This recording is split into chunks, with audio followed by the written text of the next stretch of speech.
Test, test, test, test, test, test, test, test, test. Setting up the stream now. Woo! We're setting it up anyhow. Woo! Setting up Frankenstein readings for y'all. We are here above the pale oaks, getting ready to read chapter 14 of Frankenstein, hearing about how Frankie V is listening to his wretch. Gonna find out what the wretch witnessed, hanging out with his new crew in a remote cottage. Anything can happen. Gonna find out what they do. We're gonna post the what we're reading link and pin it now. Don't you think it will be fun to get through this book yet? So we're reading some Frankenstein. Dun dun dun dun. Now, howdy y'all. Joe Hills here, recording as I always do in Nashville, Tennessee. Welcome NB Andy, Cristalli, Ariuna, Iconic Anemone, Freya, Centauratron. Just as a reminder before we start this Frankenstein stream, tips are welcome via paypal.me/JoeHills and YouTube Super Chat.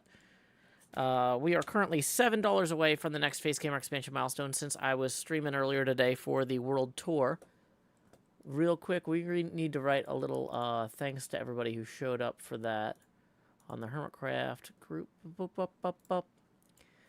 Thanks to everyone who showed up today. Hopefully some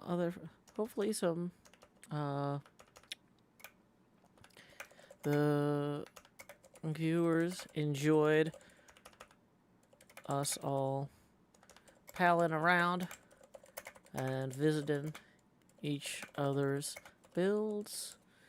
I hope some folks who were unavailable today can join us tomorrow. Looking forward to it. Okay. So posting that now. That's late enough the British people will see it when they wake up and get reminded. Okay. Cool, cool, cool. So we've sent our little thank you note about that. What else do we got to do to get set up? We have sent our thank you note. We have posted the tipping link. Just as a reminder, there's 3 chats, Twitch, YouTube, and Discord. Shouldn't we be starting at chapter 15? Oh, maybe we should. Oh, you're right. You're right. We should be starting on 15. My bad. Okay. Thank you, Centauratron. So I will update the what we're reading link accordingly. Bum, bum, bum. Bum, bum, bum. Bum, bum, bum. Bum, bum, bum, bum, bum. Welcome, Raystar. Glad you could join us. Okay. So now we have posted the tipping link. We posted the what we're reading link and pinned it.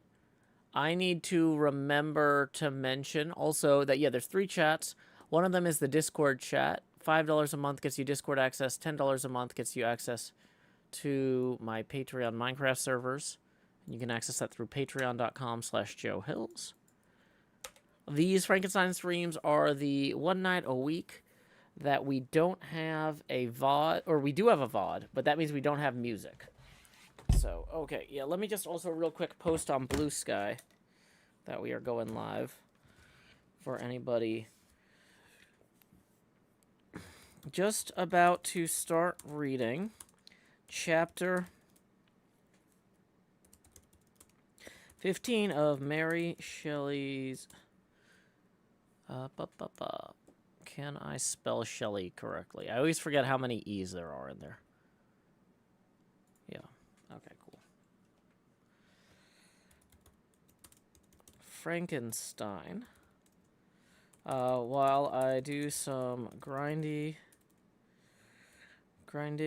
on HermitCraft 10. Join us at https://twitch.tv. Oh, it would help if I spelled Twitch correctly. /JoeHills. Yeah. Okay. So that is good. We are set up now for that. Ba, ba, ba. Ba, ba, ba. Welcome, Pessimistic Potato. Okay, so we got our caffeine, we got our ledger, we've got everything set up. Let's take down the setting up now sign and start reading chapter 15 of Frankenstein by Mary Shelley. So here we go.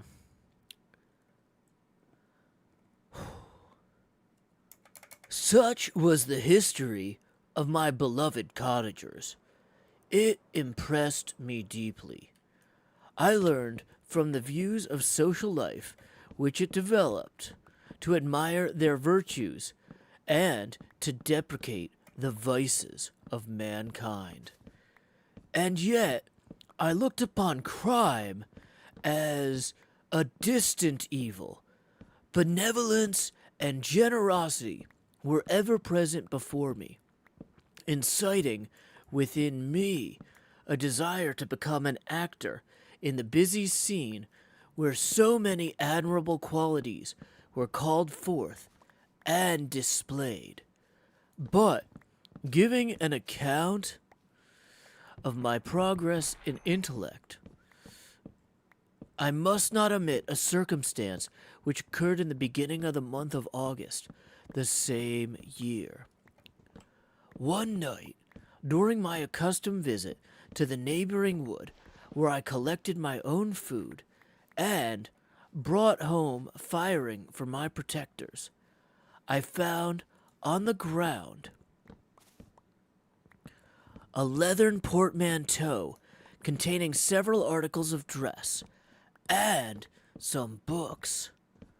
I eagerly seized the prize and returned with it to my hovel.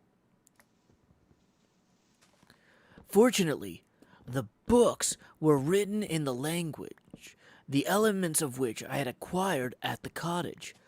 They consisted of Paradise Lost, a volume of Plutarch's Lives, and The Sorrows of Werther.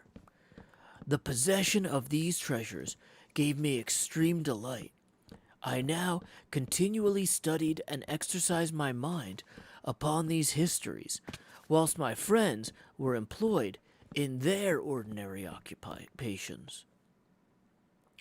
I can hardly describe to you the effect of these books. They produced in me an infinity of new images and feelings that sometimes raised me to ecstasy, but more frequently sunk me to the lowest dejection.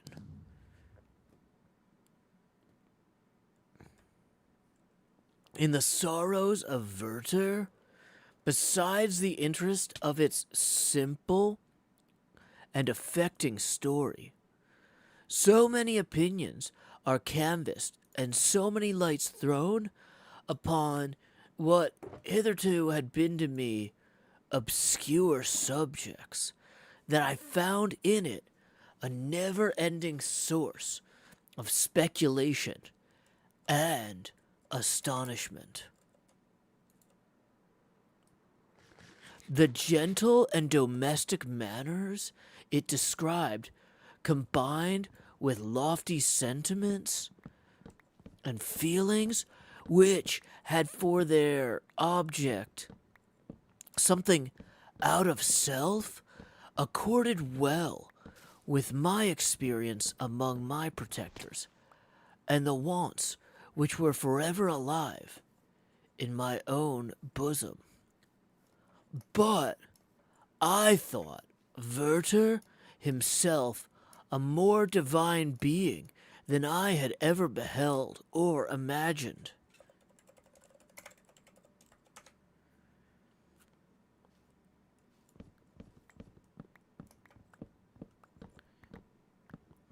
His character contained no pretension but it sank deep. The disquisitions upon death and suicide were calculated to fill me with wonder. I did not pretend to enter into the merits of the case, yet I inclined toward the opinions of the hero, whose extinction I wept, without precisely understanding it. As I read, however,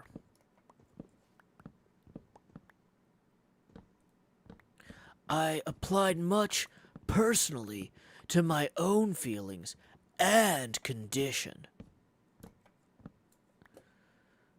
I found myself similar, yet at the same time strangely unlike to the beings concerning whom I read, and to whose conversation I was a listener.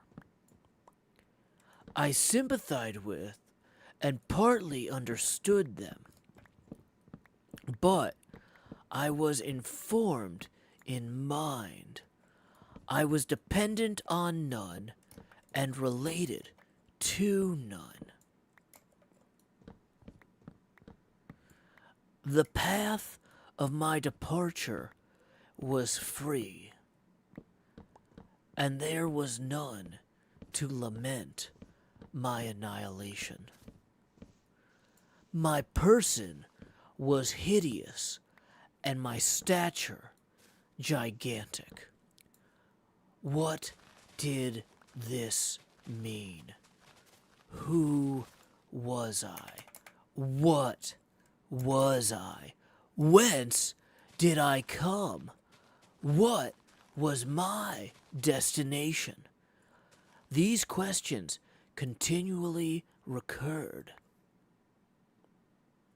but I was unable to resolve them. The volume of Plutarch's Lives, which I possessed, contained the histories of the first founders of the ancient republics. The book had a far different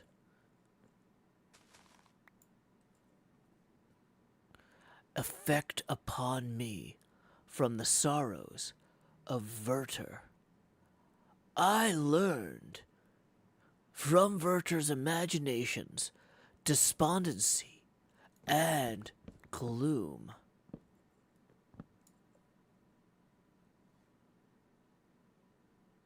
But Plutarch taught me high thoughts.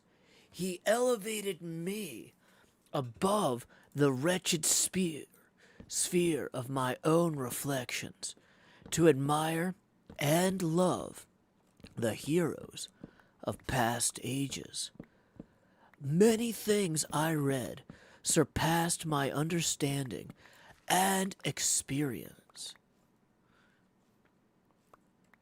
I had a very confused knowledge of kingdoms, wide extents of country, mighty rivers, and boundless seas. But I was perfectly unacquainted with towns and large assemblages of men. The cottage of my protectors had been the only school in which I studied human nature. But this book developed new and mightier scenes of action.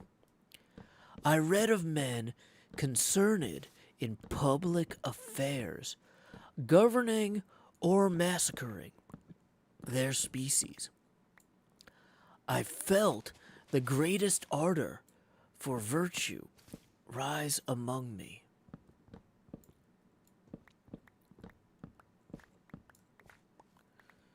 And abhorrence for vice, as far as I understood the significance of those terms, relative as they were, as I applied them, to pleasure and pain alone.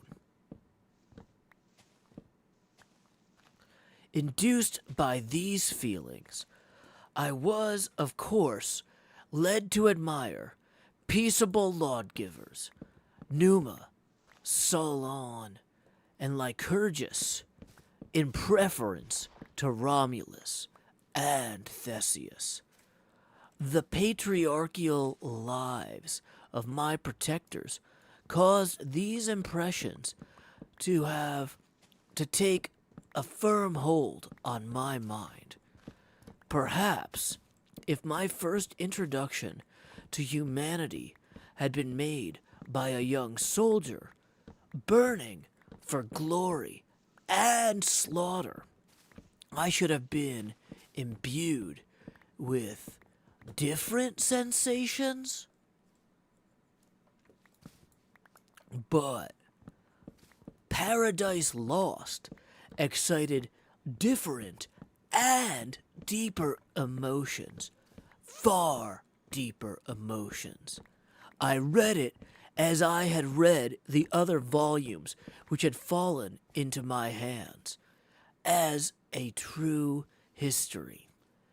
It moved every feeling of wonder and awe that the picture of an omnipotent God warring with his creatures was capable of exciting. I often referred the specific situations as their similarity struck me to my own. Like Adam, I was apparently united by no link to any other being in existence. But his state was far different from mine in every other respect. He had come forth from the hands of God, a perfect creature. He was allowed to converse with and acquire knowledge from beings of a superior nature. But I was wretched, helpless, and alone. Many times I considered Satan as the fitter emblem of my condition.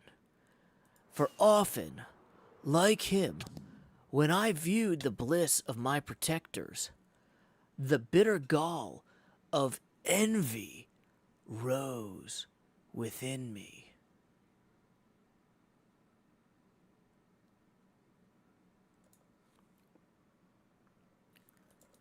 Another circumstance strengthened and confirmed these feelings.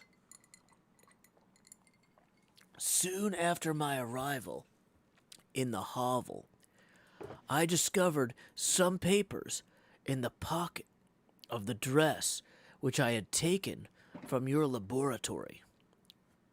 At first, I had neglected them.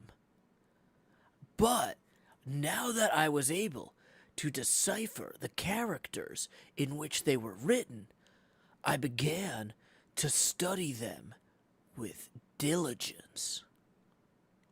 It was your journal of the 4 months that preceded my creation.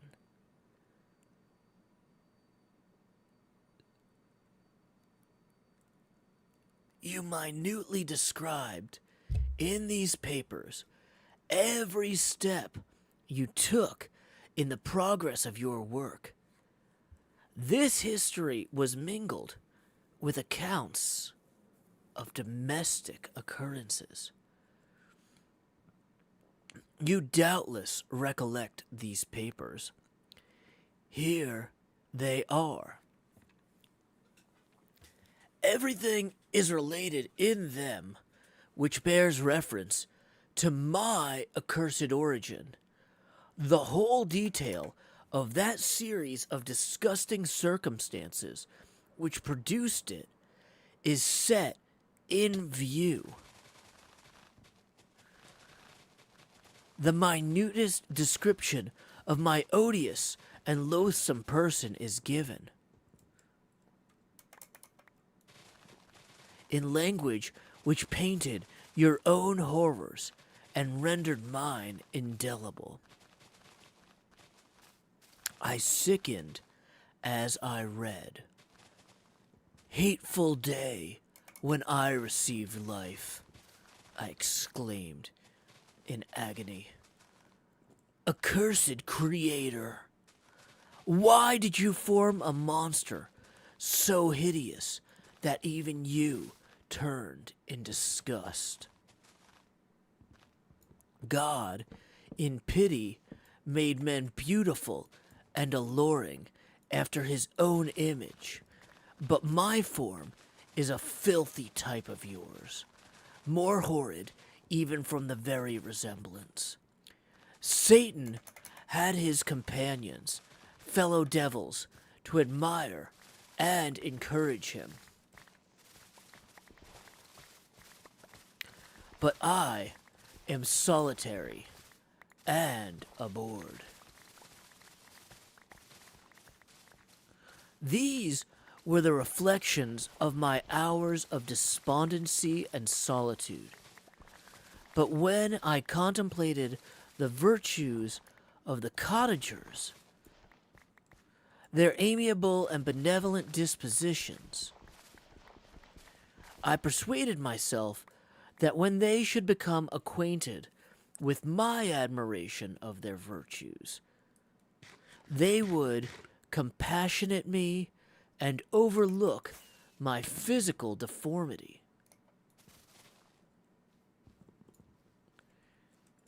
Could they turn from their door one, however monstrous, who solicited their companionship and friendship, I resolved, at least, not to despair, but in every way to fit myself for an interview with them that would decide my fate. I postponed this attempt for some months longer, for the importance attached to its success inspired me with a dread lest I should fail. Besides, I found that my understanding improved so much with every day's experience that I was unwilling to commence this undertaking until a few more months should have added to my sagacity. Several changes, in the meantime, took place in the cottage. The presence of Safi diffused happiness among its inhabitants. And I also found a greater degree of plenty reigned there. Felix and Agatha spent more time in amusement and conversation, and were assisted at their labors by servants. They did not appear rich, but they were contented and happy.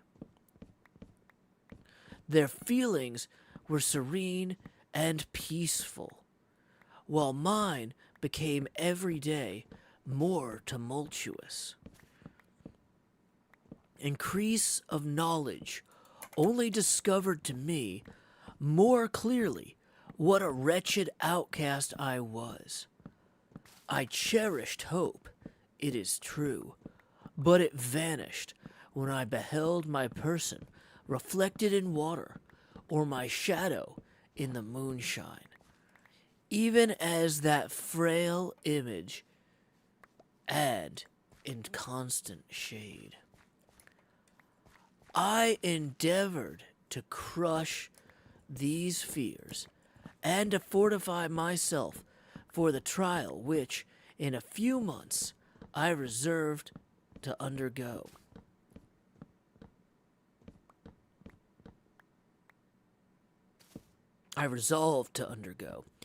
And sometimes I allowed my thoughts, unchecked by reason, to ramble in fields paradise and dared to fancy amiable and lovely creatures sympathizing with my feelings and cheering my gloom. Their angelic countenances breathed smiles of consolation, but it was all a dream. No Eve soothed my sorrows, nor shared my thoughts. I was alone. I remembered Adam's supplication to his creator, but where was mine?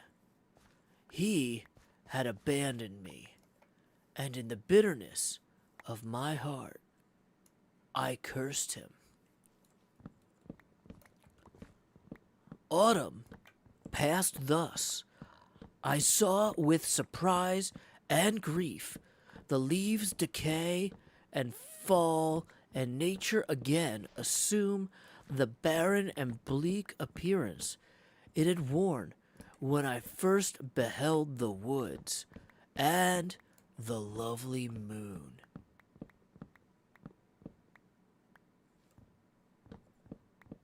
Yet I did not heed the bleakness of the weather. I was better fitted by my conformation for the endurance of the cold than of heat.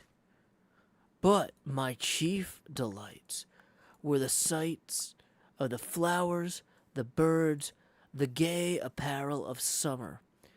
When those deserted me, I turned with more attention toward the cottagers. Their happiness was not decreased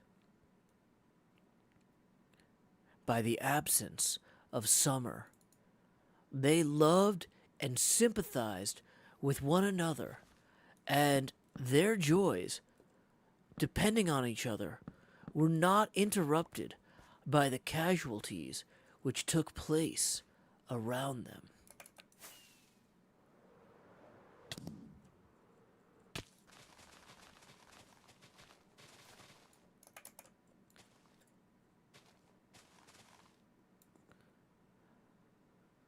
The more I saw of them, the greater became my desire to claim their protection and kindness.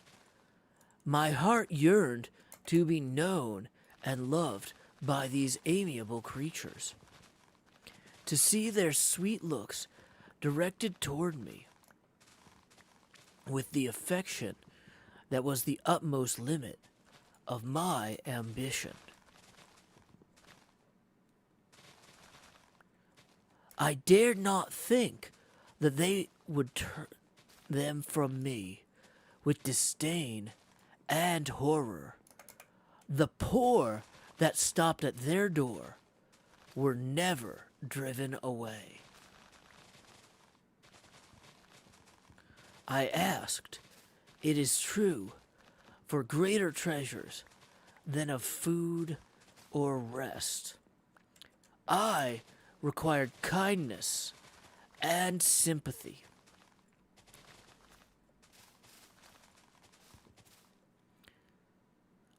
But I did not believe myself utterly unworthy of it.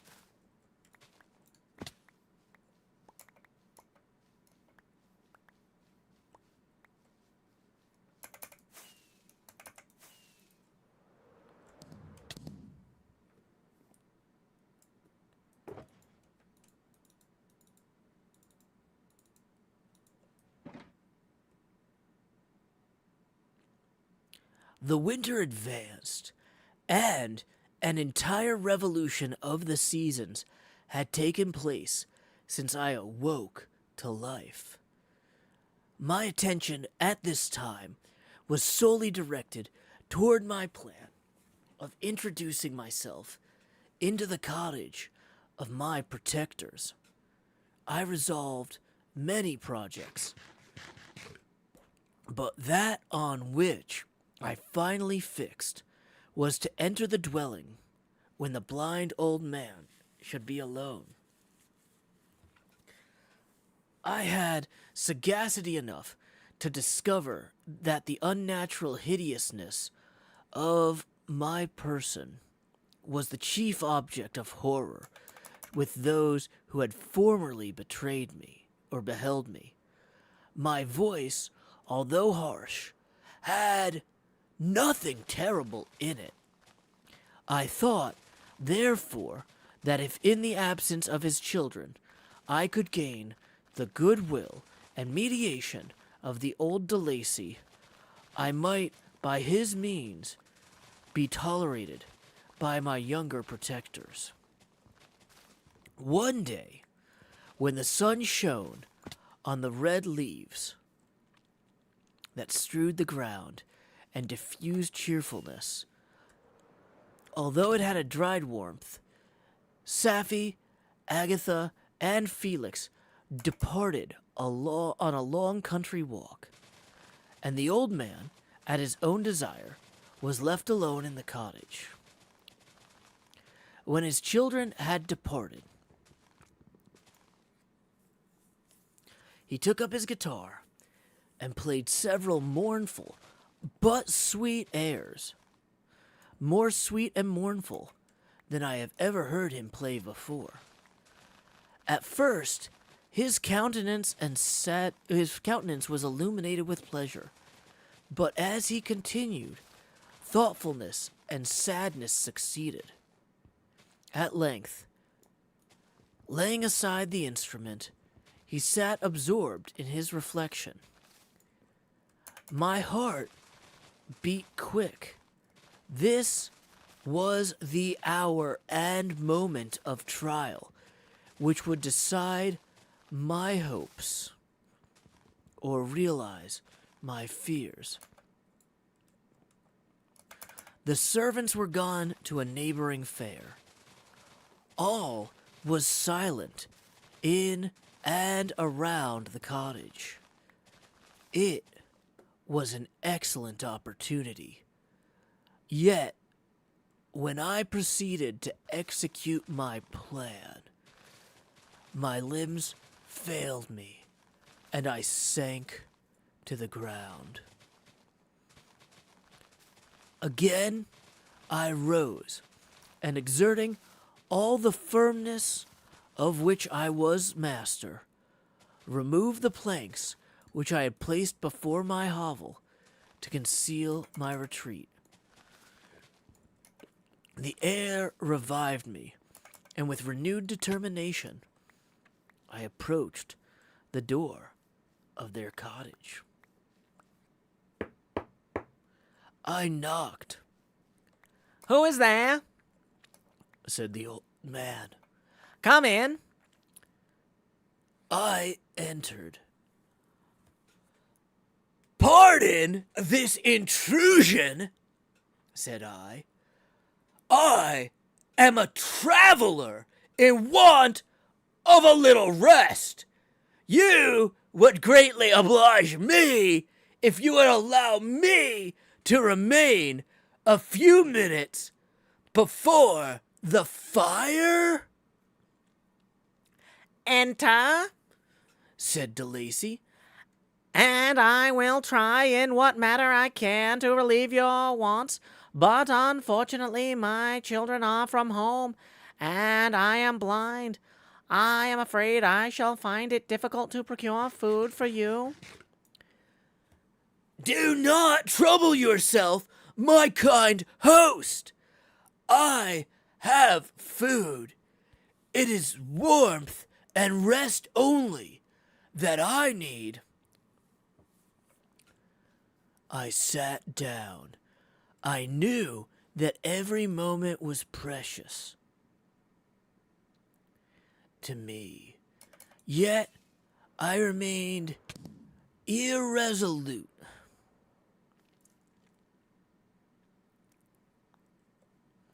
In what manner to commence the interview, when the old man addressed me. "By your language, stranger, I suppose that you are my countrymen. Are you French? No, but I was educated by a French family and understand that language only. I am now going to claim the protection of some friends whom I sincerely love and of whose favor I have some hopes. Are they Germans? No, they are French, but let us change the subject. I am an unfortunate and deserted creature. I look around and I have no relation or friend upon earth. These amiable to people to whom I go have never seen me and know little of me. I am full of fears, for if I fail there, I am an outcast in the world forever. Do not despair. To be friendless is indeed to be unfortunate. But the hearts of men, when unprejudiced by obvious self-interest,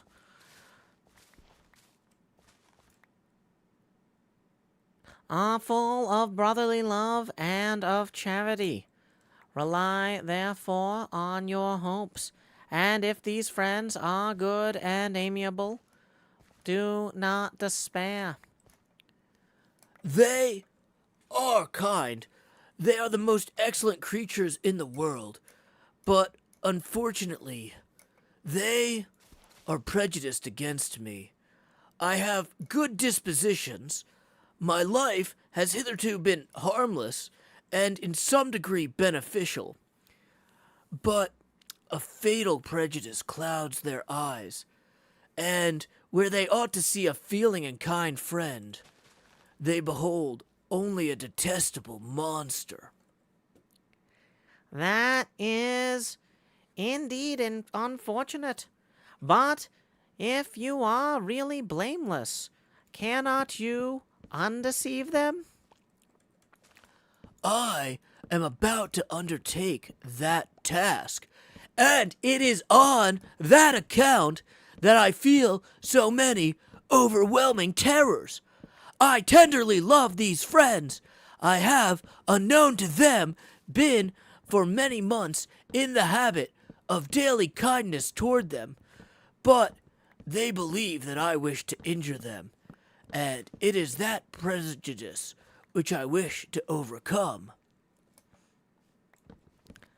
Where do these friends reside? Near this spot. The old man paused and then continued.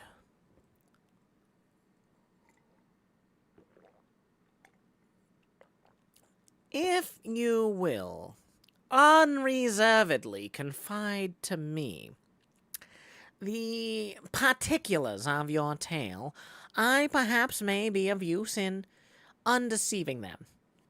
I am blind and cannot judge of your countenance, but there is something in your words which persuades me you are sincere.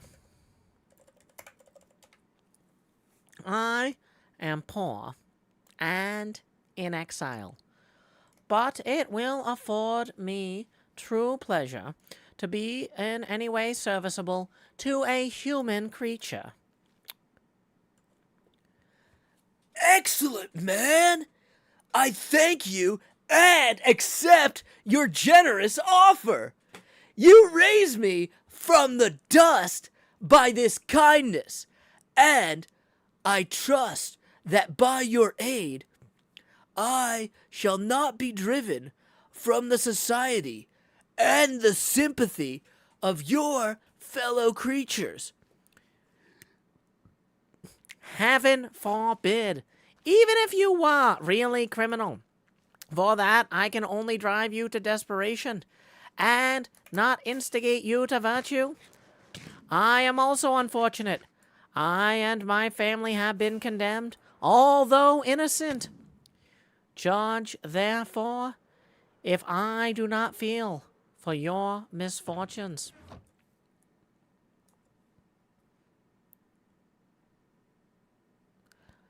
How can I thank you, my best and only benefactor? From your lips, first have I heard the voice of kindness directed toward me. I shall be forever grateful, and your present humanity assures me of success with those friends whom I am on the point of meeting. May I know the names and residence of those friends? I paused. This, I thought, was the moment of decision, which was to rob me of or bestow happiness forever. I struggled vainly for firmness sufficient to answer him, but the effort destroyed all my remaining strength. I sank on the chair and sobbed aloud. At that moment, I heard the steps of my younger protectors. I had not a moment to lose, but seizing the hand of the old man, I cried, "Now is the time! Save me and protect me. You and your family are the friends whom I seek. Do not desert me in this hour of trial." Great God! Who are you? At that instant, the cottage door was opened, and Felix, Sapphi, and Agatha entered. Who can describe their consternation on beholding me? Agatha fainted, and Sapphi, unable to attend to her friend, rushed out of the cottage. Felix darted forward and with supernatural force tore me from his father, to whose knees I clung in a transport of fury. He dashed me to the ground and struck me violently with a stick. I could have torn him limb from limb, as the lion rends the antelope. But my heart sank within me as with bitter sickness, and I refrained. I saw him on the point of repeating his blow, when overcome by pain and anguish, I quitted the cottage, and, in the general tumult, escaped unperceived to my hovel. And that concludes Chapter 15 of Frankenstein, the Modern Prometheus, by Mary Shelley. So, an attempt was made. What do y'all think about that chapter? Just as a reminder, these streams are viewer supported, and if you'd like to ensure that I can keep doing this, tips are welcome via paypal.me/JoeHills and YouTube Super Chat. Evening, Jeff.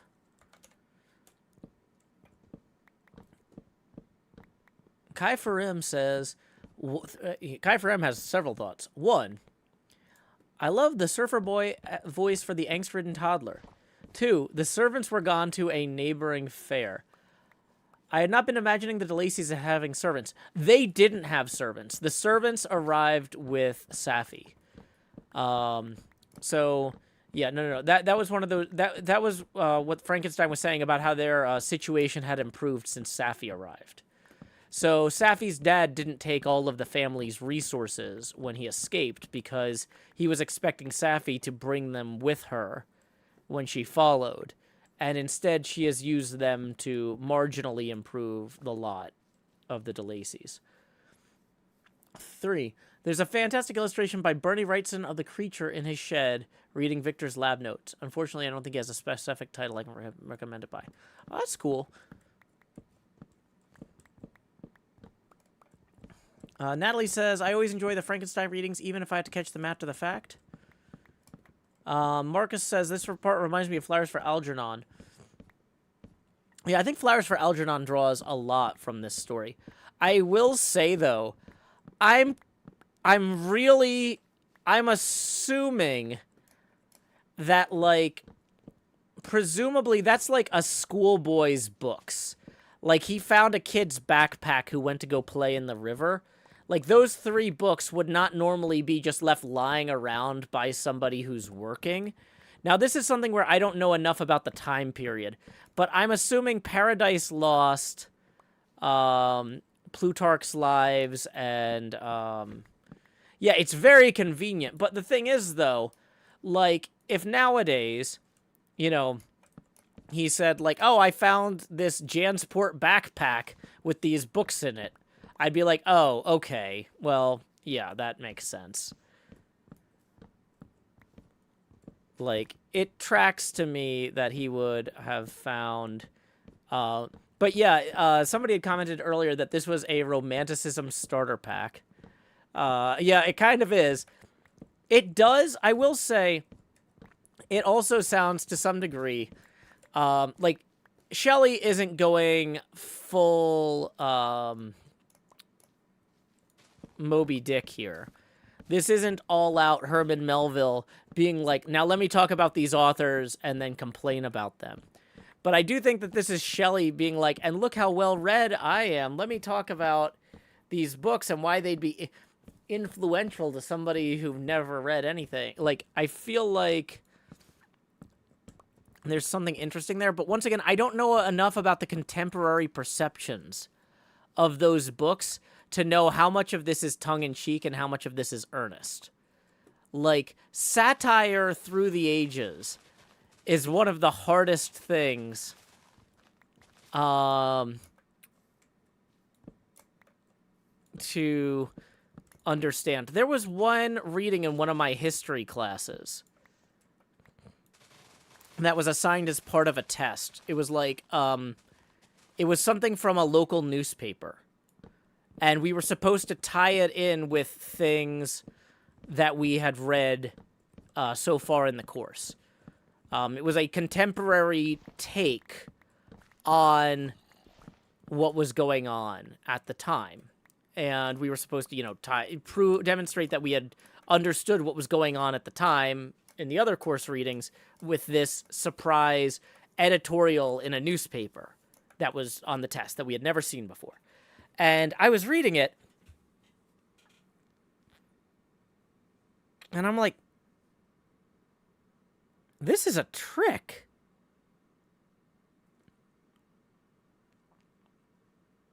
This editorial is satire. And I know it's satire because I understand the other writings that we read so far in the course, and I can explain why it's satire. I wonder how many people are not even going to realize that the teacher, but it's like a subtle satirical take.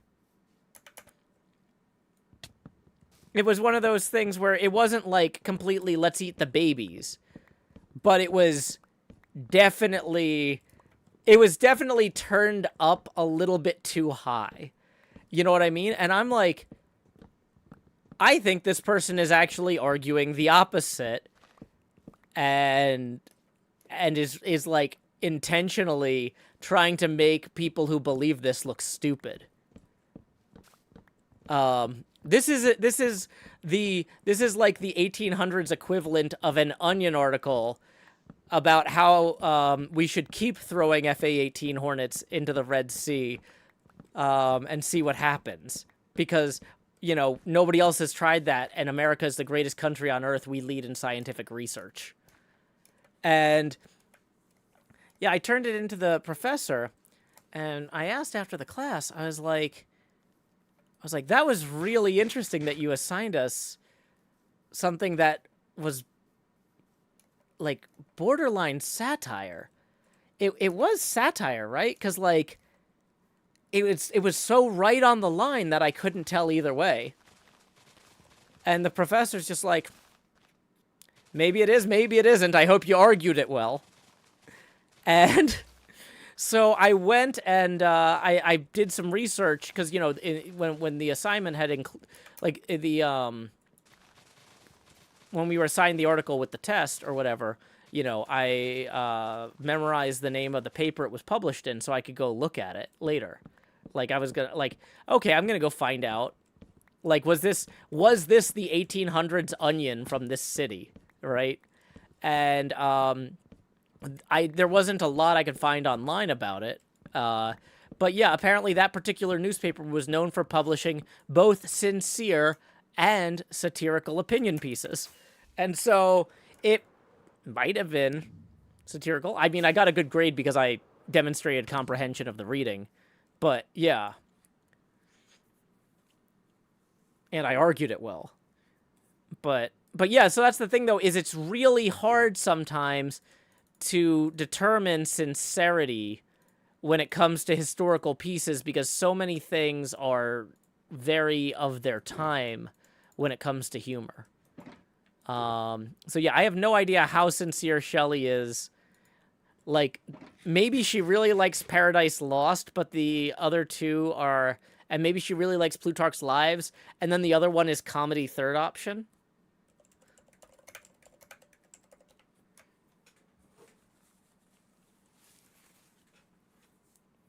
Like, if the monster... I'm trying to think of, like... If I was writing this book today, and I was giving the monster three things to read that were really good. Like...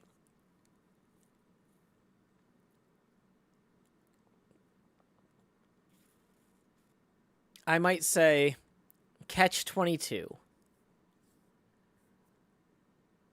by Joseph Heller. I might say Player Piano by Kurt Vonnegut.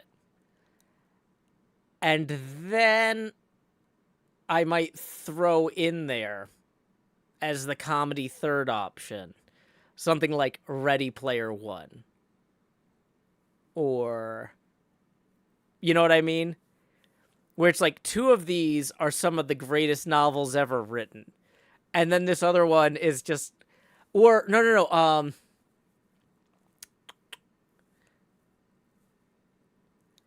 I'm trying to think if there's something that's like a more depressingly...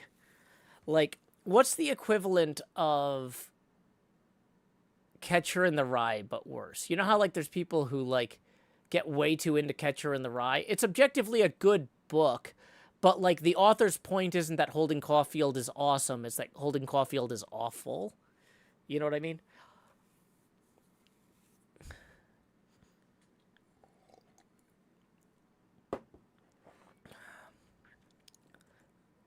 Centauratron says the 1800s Onion, the Daily Vidalia.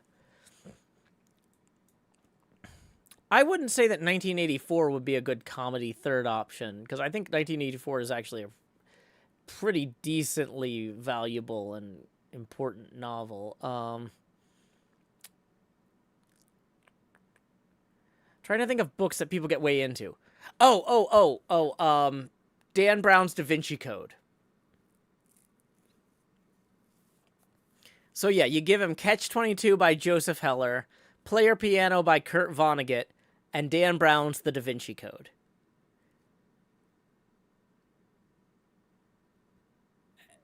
I feel like there's something interesting there.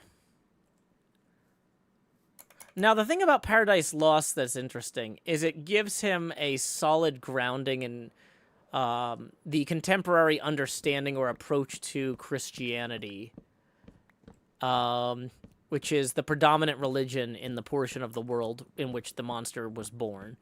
And I don't know that Player Piano does that.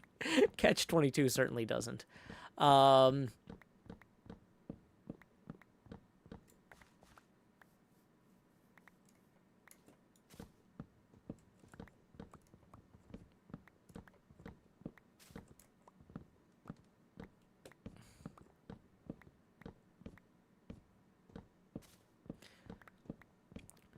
Now, I would say as a fun comedy third option that would be worthwhile reading, but would also still be suggested in jest.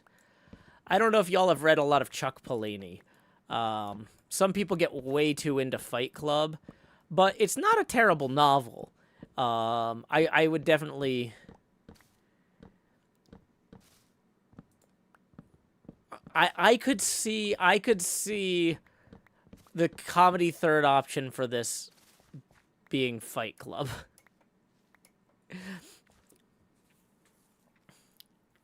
And the monster, like, identifies with the isolation of the protagonist in it, like, way too much.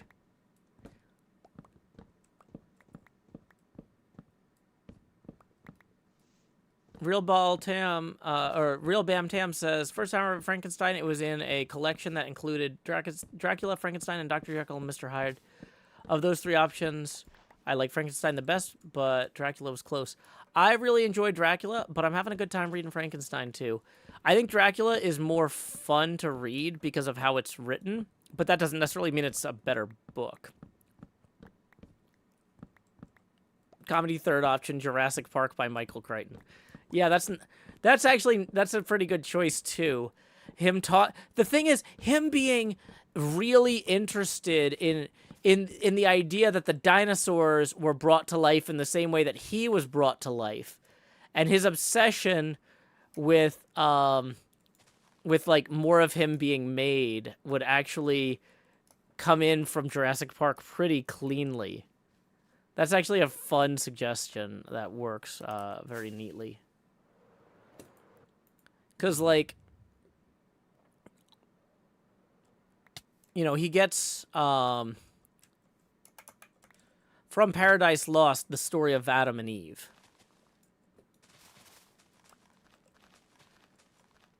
And I'm not sure what other books do a modern retelling of Adam and Eve in an interesting way.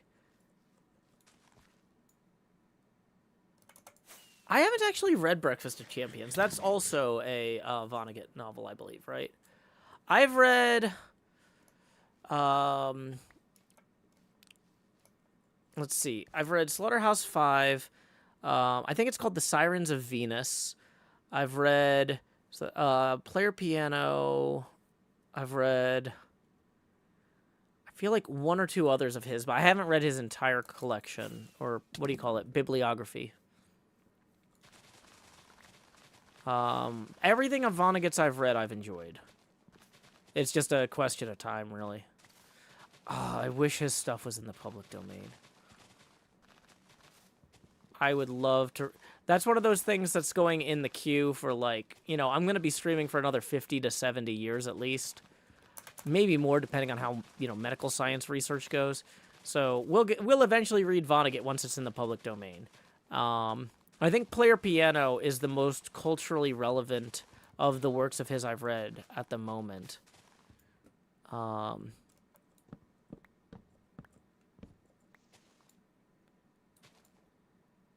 Basilisk. I mean, I've been streaming for almost 2 decades now. I gotta plan ahead. Why would I assume this is just something I'm doing for now?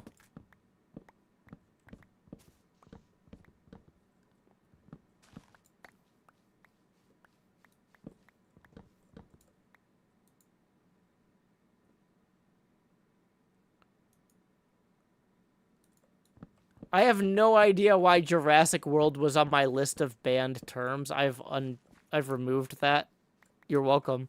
I'm guessing that when Jurassic World came out, a lot of bots were coming in and being like first time chatter says, "Hey man, I just saw Jurassic World. It was the best movie ever. You should go see it." Anytime I see the same like thing like that promoted 3 times in one stream by a bunch of bots, I'm just gonna ban the concept. But yeah, I'm gonna allow you to post that.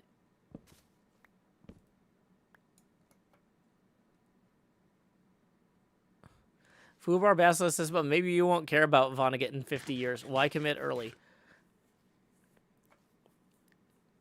Fubar Basilisk.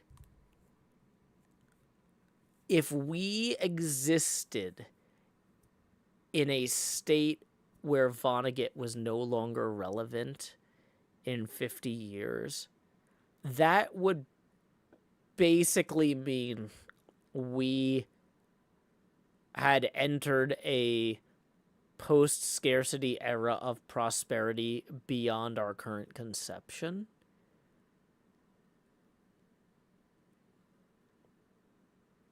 And that would be nice. But I'm just saying, I personally, even if every well-meaning person in the world worked as hard as they could to make the world the best place possible, the amount of progress capable in the next 50 years would not render the works of Kurt Vonnegut irrelevant. Like, it would literally require,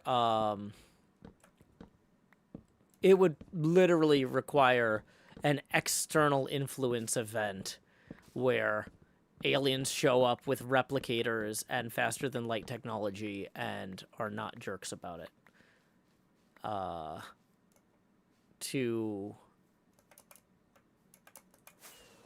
What do his works talk about?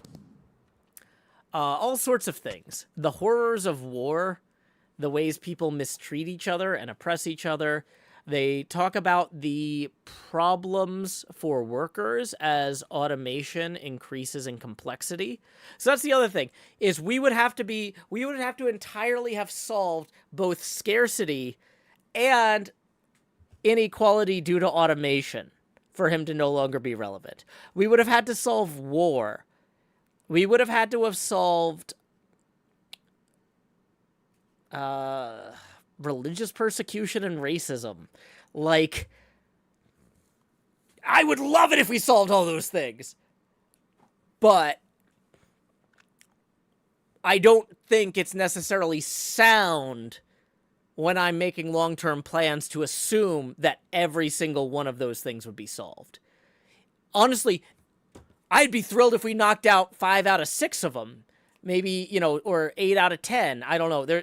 He addresses a ton of stuff. He's a really good writer. But my point is, he addresses things that are so uncomfortably omnipresent to the modern world that the modern world would need an absolute transformation for his work to no longer be relevant. And it would require a transformation for the better. Because if things got worse, his work would become more relevant. There's no way that things could get worse in a way that his work was less relevant, unless, like, every human was obliterated by the sun blowing up or something. That would make his work pretty irrelevant. But, like, if humanity exists, Vonnegut's stuff is going to be meaningful and interesting, if only to avoid backsliding into the problems that might be alien to our grandchildren if we do manage to get a lot of this stuff fixed. But we have to not only get this stuff fixed, but we have to get stuff fixed in a way that we're not going to backslide.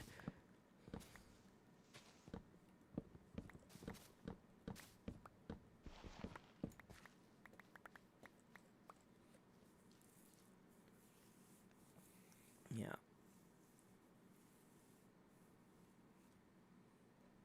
Have I listened to the latest Primus album? I have not. They have a good pinball machine, and I like the tunes in it, but I haven't really gone out of my way to listen to them independently. Like, it's funny, a lot of bands, there's 2 ways that I discover music. My spouse, who is an audio engineer, is always listening to new music, and I'm like, oh, what's this? And then the other way is, the way that I discover music on my own independently is somebody makes a pinball machine for a band, and then I go play the pinball machine. And I'm like, hey, this is pretty good.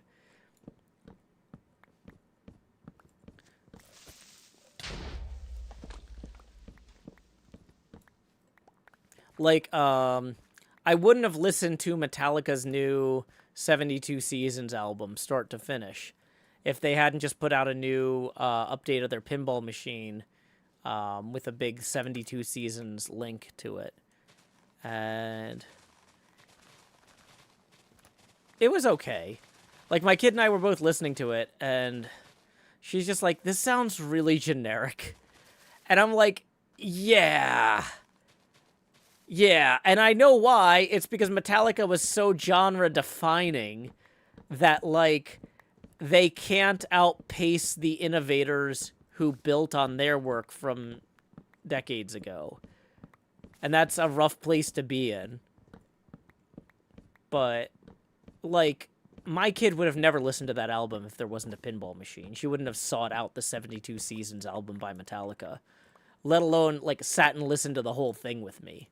I mean, when I say sat and listened, we were in the car, but, like, she would have been like, Dad, turn this off.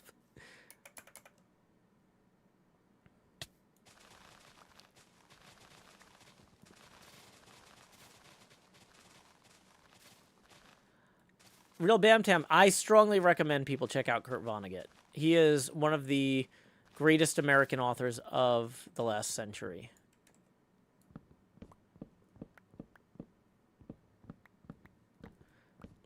So, I saw Salman Rushdie talk at Vanderbilt once, and he said, one of the things about America and our literature that's interesting is how heavily it leans toward humor, or how heavily our greatest minds in America lean toward humor. The 3 greatest novels Americans wrote about World War II, Salman Rushdie listed as Catch-22 by Joseph Heller, Slaughterhouse-Five by Kurt Vonnegut, and All's Quiet on the Western Front. And he's like, 2 of those 3 are incredibly funny because that's how Americans approach serious subjects. Or that's how Americans best approach serious subjects. And I found that interesting. But yeah, so I mean, at the point where Salman Rushdie is giving, you know, your World War II novel a shout out, and like every time he goes out in person, you know, he's in danger of being assassinated, you know. So like Salman Rushdie risked assassination to recommend Slaughterhouse-Five. Man, that event, though, I have never been through more security for a university speaker. Like, they were, I almost swore, they were very paranoid.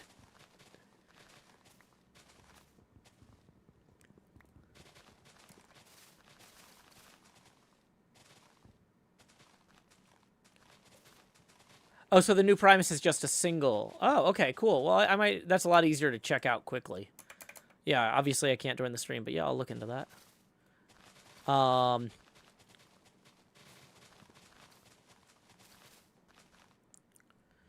Okay. So yeah, anybody else have any other thoughts on the chapter? Sorry, we got kind of derailed.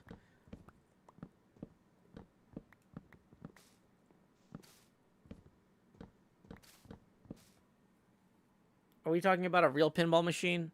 Yeah, Metallica has a pinball machine. Stern is not a sponsor, but yeah, Stern. You know what? You know what? You know who else isn't a sponsor? Is Zach at Flippin' Out Pinball.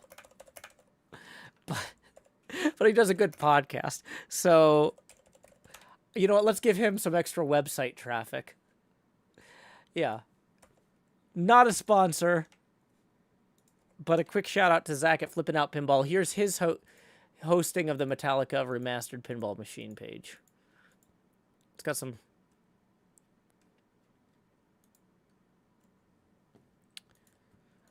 He doesn't seem like the sort of person that checks his web traffic logs. What band would I not expect to have a pinball machine? I don't know. Probably a very small one. Because, like, you need to have an audience that can afford a $10,000 to $16,000 machine. Yeah, we read Chapter 15 already. We're going to get to Chapter 16 shortly, I think. I'm still kind of processing chapter 15 because that one kind of ends on a downer note. Oh yeah, did I mention, because once again Zach at Flippin' Out Pinball is not a sponsor, I'm making no money so far on this stream. I don't think we've actually gotten a single tip yet. So if you enjoyed this reading or this conversation, tips are welcome via paypal.me/JoeHills and YouTube Super Chat. We are $7 away from the next face camera expansion milestone. Oh boy.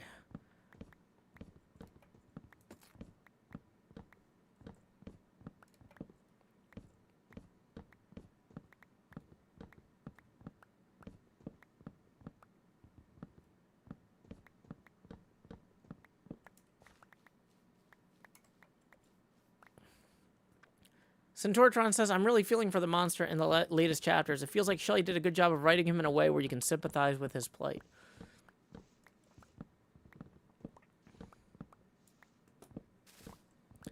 Thirteenth Fallen Angel says, what is your favorite book to read so far on stream? I'm terrible at ranking things. I've read excerpts from a few things. Probably my favorite thing I've ever read on stream is the story that's the short story by Leonard Richardson. That is the there's like a short story that inspired the book Situation Normal. And I'm blanking on, I think it's called the 5 kinds of, it's either called the 4 kinds of cargo or the 5 kinds of cargo. Let me just, Leonard Richardson, 5 kinds of cargo. 4 kinds of cargo.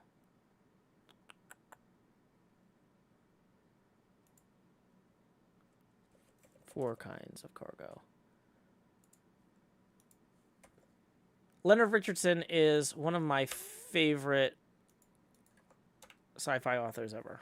He's a really cool guy. He came and hung out with us for the Nashville Eclipse a few years back. Him and his wife, Samana, who used to work for Wikimedia, helping do all sorts of behind-the-scenes tech stuff with Wikipedia.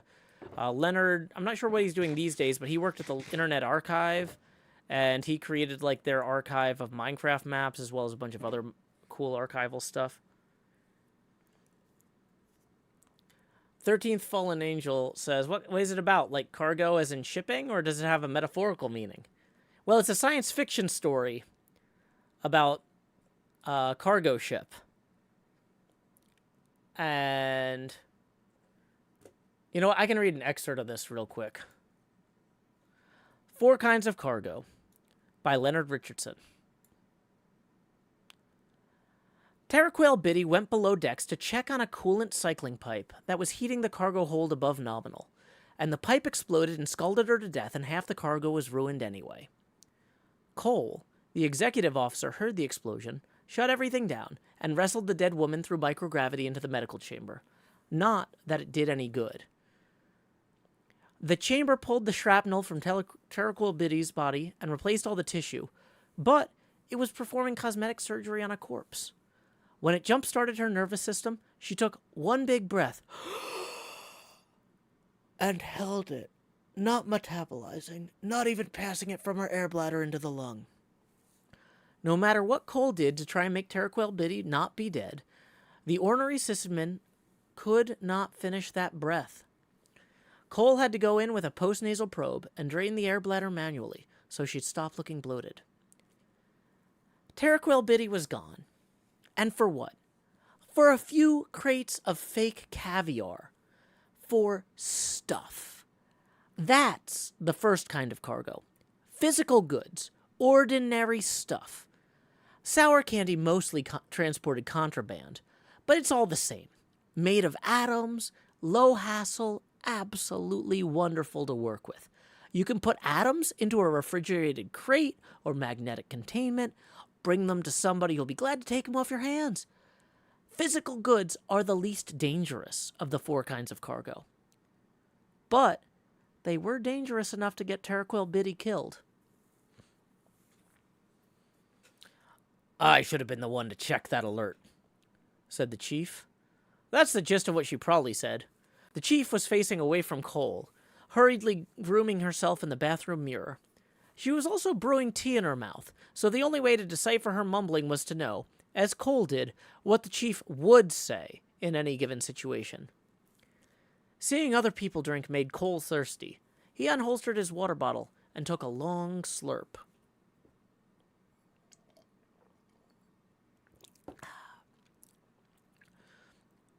We can't go around retroactively taking bullets for each other. If Terraquel Biddy had woken you up and told you to go check a random alert, you'd be dead instead of her. How would that help anyone? Cole held the chief's vinyl jacket between his delicately scaled agenu fingers, and the Razmithau woman shrugged her thick muscular arms backwards into the sleeves. The chief's cranial fronds came to life as the Tsani seeped into her bloodstream.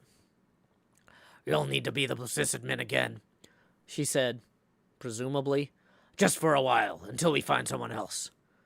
She swallowed her Tsani, spat the leaves into the sink, and wiped her mouth. I don't think this crew needs a full-time executive officer anyway. They need a full-time executive officer because their chief is insane, said Cole. Cole had spent his childhood with his head wrapped in 3 goggles, watching agenu video epics about roguish smuggler captains and their eclectic multi-ethnic crews, writing fan mail to the actors, etc. These epics were the main cultural export of Cole's home planet, and their sequels still ensured a steady stream of recruits into the ships that patrolled the complicated border between the Fist of Joy and the Terran Outreach. The chief had spent her childhood watching bad native language dubs of those same epics, except the implication that all this stuff was fiction had been lost in translation, or cut so the broadcaster could squeeze in another commercial. When she came of age, the chief, presumably not her birth name, had bought sour candy with mommy's money, hired a crew, and declared herself a smuggler. And somehow, amazingly, not gotten killed. 8 kilowatts of combat zones and hazardous materials, hundreds of surly senders and uncooperative recipients, waving invoices and weapons and long-expired coupons, and no crew had gotten killed. Until now. The chief solemnly punched Cole in the arm, sending his scales rippling. Cole, she said, I need you now more than ever. The crew needs you. Her hand trembled with the shock of unaccustomed loss. Yes, ma'am, said Cole. Suppose that the system administrator on Nightside got killed. This would never happen, barring a contract dispute with the actor, but any fan instinctively knew how Chief Monet would react. He'd grab one of his officers in a wrestling hold and say something corny like, I need you, now, more than ever. This would mean double shifts for a while, and they'd close out the episode with wry smiles and optimism. This was the best job Cole had ever had, even counting legit gigs. Most smuggling bosses took 60% of the profits and let the crew fight over the rest. The chief insisted on equal shares. The chief was also too small to try any Chief Monet wrestling holds on her crew. But Chief Monet's hand wouldn't be trembling right now. The chief addressed her crew from the center of Sour Candy's minuscule bridge. We will be returning Terraquil Biddy's body to Quinette, so her family can perform the funerary rites. Oh no. Cole flinched, standing next to the chief in what he thought would be a pro forma show of support. The two other living crew members started shouting. Whoa, whoa, said Cole, recovering quickly. Calm down. One at a time. Yep, Guru? We just came from Quinette, The navigator said from inside Thon's metamaterial suit. 20 shifts out. And we will return, said the chief. We barely escaped last time, said Mr. Arun Silver, the human expert in negotiations, and, when those failed, munitions. We had to hide in the hold and operate the ship by remote. I will not leave a man behind, said the chief. Or in this case, leave a woman's body unprotected by the rites of her native religion. Chief, come on, said Yip Guru.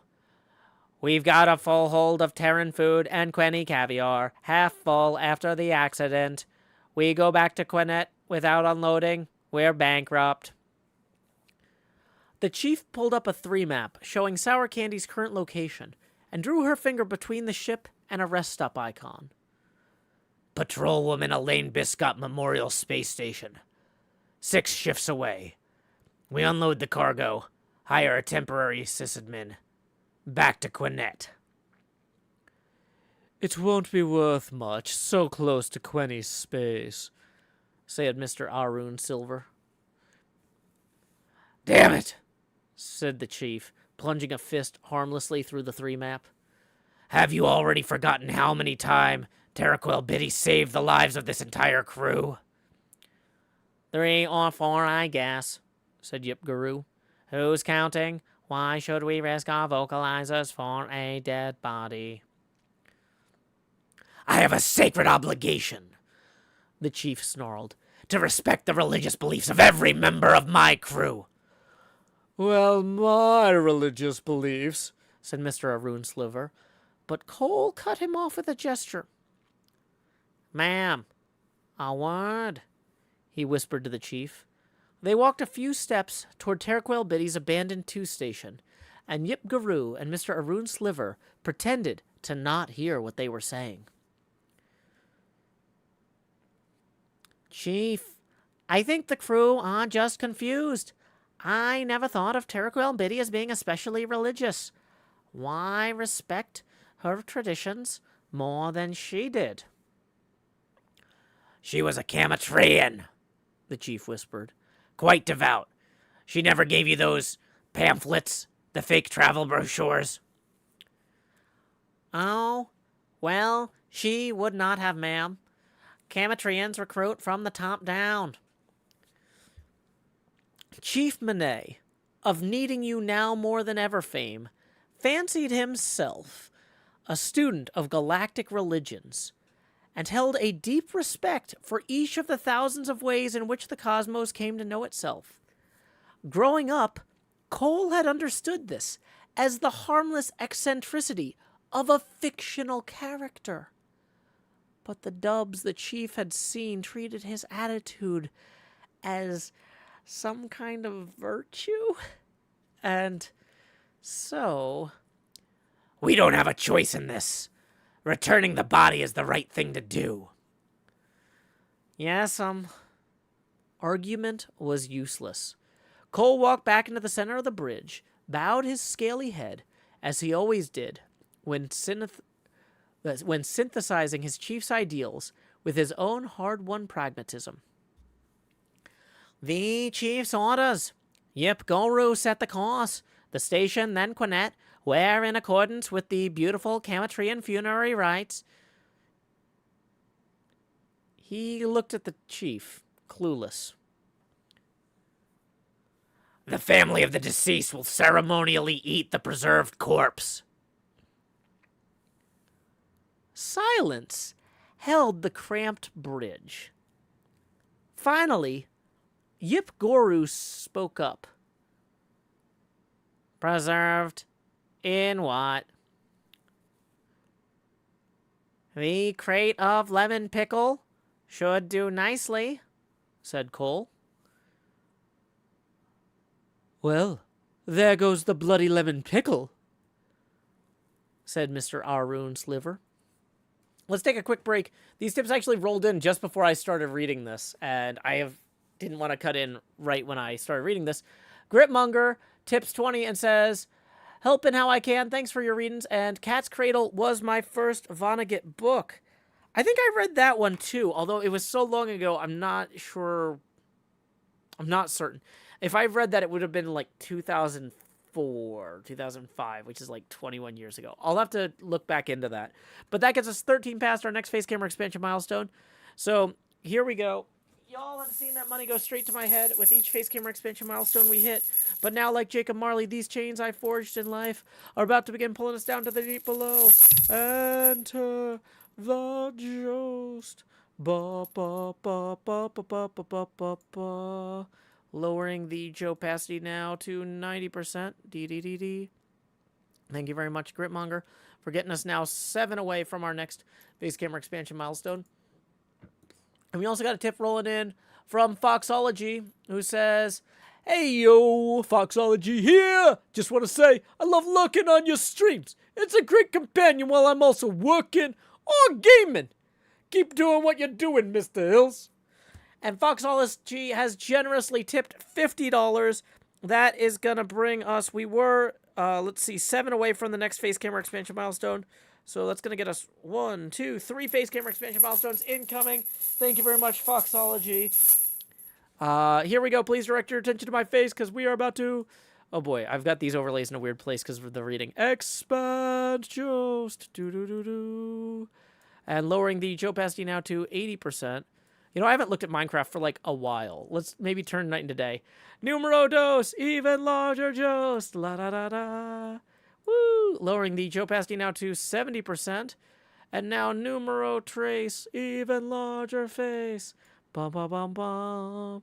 Welcome to the Joni Stark Element Cam, lowering the opacity now to 70%. At this point, each additional face camera expansion milestone can't possibly cover more of the screen because we're there. But it will continue to reduce in opacity. We also got a tip for 1 rolling in from Lone Courier. Let's see, that is now going to put us 16 away from the next face camera expansion milestone. Thank you very much to Lone Courier for supporting the arts and my work in particular. Okay. So, people were like, so the 4 kinds of cargo, is that metaphor? Is that literal? Well, we've seen the first kind of cargo. It's stuff. Stuff made of atoms. Stuff people want.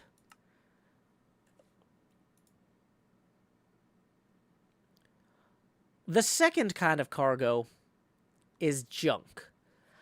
Junk is physical stuff, but the business model is totally different. Cole had learned the hard way that nobody wants junk, else it wouldn't be junk. The client with junk pays you to take it off his hands. Junk comes with specific disposal instructions. If you could just drop it into the star, client would have done that himself. A single shipping operation doesn't normally handle both goods and junk. Unless that operation was Sour Candy Shipping Limited with its absolutely crazy chief and hunk of junk, dead sysadmin, packed in salt and citric acid on her way back home. Oh, there's also the war. Yes, wars are important to smugglers, but background, local color, yeah? Nobody takes up water yachting because they're super interested in weather. A sudden reemergence of hostilities between the outreach and the fist of joy is the same type of problem as the sudden death of your sysadmin. Just another impersonal glob of spit in your face, the universe, showing what it thinks of you. Space stations are neutral territory by treaty, but in real life, Elaine Bliskop was swarming with humans and their outreach lackeys. On his way into the engineer's bar, Cole got a lot of hostile glances and was hassled more than once for his commercial papers. Probably should have delegated Mr. Arun Sliver to make the hiring decision. Only there was no decision because every stray engineer had been drafted into the Outreach Navy, except one, a human named Mrs. James Chen, an old drunk who was obviously an Outreach spy. This was very bad, but coming back with no new crew would also be very bad. 72, too old to fight, bad leg besides, Mrs. James Chen said cheerfully, like it was a new war slogan. But I'll get your engines running at 1:30 of rating. Our engines already run at 1:30 rating. I learned that trick in slave school. I need someone who'll do the preventative maintenance so we can run at 1:30 without blowing a coolant pipe. Mrs. James Chen looked ostentatiously down the length of the empty bar, cradling her beer mug in both hands. Well, you got me. You're hired, said Cole. Spies read from a script, same as the chief. Cole would use Mrs. James Chen to deal with the Terrible Biddy situation, and the next time Sour Candy ran the wrong kind of contraband into Fist of Joy territory, then would come the betrayal. Mrs. James Chen would tip her hand, try something stupid, and Cole would help her out in airlock. Or whatever. There's no need to be dramatic about it. Gwinnett, said the chief, walking around a detailed 3 map. Planet of mystery. Planet we were just at, muttered Yip Guru. Planet of effing mystery! Sorry. Planet of effing mystery, said Cole. Mystery, yeah. The military buildup complicates things. Gwinnett is right on the border. The Quenny got pushed around a lot. First by the Fist of Joy, then by the Outreach. Every time someone pushes, there's a backlash and the Kamatrians consolidate power. Gwinnett withdraws, becomes more isolationist. It gets harder to do business. Why did Terrible Biddy leave Gwinnett? Called out Mr. Arun Sliver. Hey, said Cole. Let him speak, said the chief, as she always said every single time. That one came from Watt and the Warriors, always with the letting people speak. The Kamatrians are isolationists. Space travel is a sin. So why did Terrible Biddy leave home? Sounds a bit of a cafeteria Kamatrian, someone who doesn't much care about the forms and rituals. Oh, it's Terrible Biddy, said Mrs. James Chen, slouched uncomfortably in Terrible Biddy's Quenny-shaped chair, still drunk or pretending to be. Trading partner, Cole lied. He was pretty sure Mrs. James Chen knew exactly who she was replacing, but there was no point in volunteering information. A real rough customer. The chief was happy to let Mr. Arun Sliver speak, but she felt no need to respond to his question. She made a sweeping gesture, and thousands of holographic drones and battleships, red and green, swarmed above the 3 map of Gwinnett. This'll be a delicate operation. Both the Outreach and the Fist of Joy have blockaded the planet. We take up a spiral orbit and get lost in the noise. If the Fist does notice us, you 3 go down to the hold. Cole and I will pretend to be incompetent civilian volunteers. If the Outreach spots us, Cole and I go into the hold. And Mr. Arun Sliver does his best Bertie Wooster routine. Dreadful sorry, separated from our package tour. Brave lads, keep up the fight, said Mr. Arun Sliver. That sort of wheeze, yeah? Precisely. In this way, we'll drop through the blockade. I'll contact our distributor planetside. Mr. Arun Sliver will act as backup. We deliver the merchandise and split. What's the merchandise? Said Mrs. James Chen. Hard drugs, said Cole. Thank you, Cole, said the chief, who disliked having to lie. The third kind of cargo is information. Do not carry this. Information couriers look glamorous because they don't live long enough for their clothes to go out of style. Something will go wrong. The sender will suspect you of keeping secret copies for resale. The recipient will accuse you of modifying the message in transit. The authorities will show up, and you won't be able to prove you don't have whatever world-cracking information they're looking for. And worst of all, information leaks. I've never been so embarrassed, said the chief, who probably hadn't. Blockade runs are supposed to be easy. It's like they knew exactly where we were. She looked frantically around her office, as though the culprit were some piece of decor. We're fine, said Cole, settling into the chief's leather desk chair. They didn't find anything, but they did know where we were, because Mrs. James Chen is an outreach spy. Really? How do you know? Nothing about her story holds up, like her name, Mrs. James Chen, female honorific, male name. She says it's her late husband's name. Her real name is Roberta, but she doesn't use it. Her husband dies, and so she steals his name? Who is she fooling? Did she not know there was another human on this crew? God, they always think they're smarter than you. The chief leaned into the porthole above her desk and took in the green planet Quinnet and the space above it, twinkling with massed military might of the galaxy's two great powers. I never heard of a female James, said the chief, so I asked Mr. Arun Sliver about this. He says the husband thing is archaic, but it does happen. It's very slim evidence. I think we should give her another chance. Suspected spies always got another chance on Nightside, so of course they'd get one on sour candy. I don't get why she's playing for such small stakes. I hired her on the implicit understanding that she'd save the spy stuff for the Fist of Joy space. What's so important about this blockade? Let me run this idea by you, said the chief.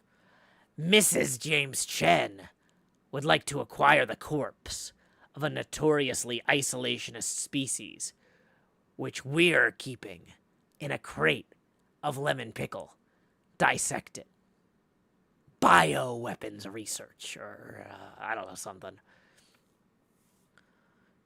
Which would be an opportunity for us. We wouldn't need to deliver the body at all. We could sell it to the outreach and get on their good side for once. Absolutely not.